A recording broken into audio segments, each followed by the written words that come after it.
Kalau Anda semua sebagai Pak RT, Anda merasa berkuasa, Anda ngambil orang-orang dari tempat lain, lalu Anda taruh salah satu rumah yang sudah ada penghuninya. Ya sih, ya nggak mungkin nggak ada konflik. Itu pasti ada konflik. Jadi setting dari awal juga sudah begitu. By the way, lucu juga ya ketika orang-orang Israel bilang gini, kami ini adalah negara yang di tengah-tengah tetangga-tetangga kami yang membenci kami. Semuanya nggak ada yang suka sama kami, maka kami harus juga membenci mereka dan kami juga harus nyerang mereka.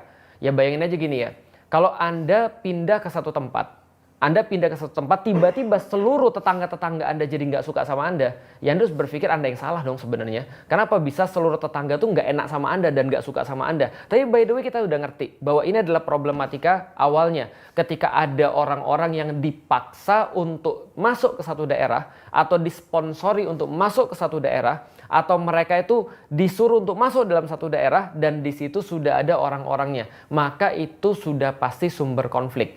Dan bagaimana cara penyelesaiannya? Cara penyelesaiannya adalah bagi dua. Itu namanya two-state solution.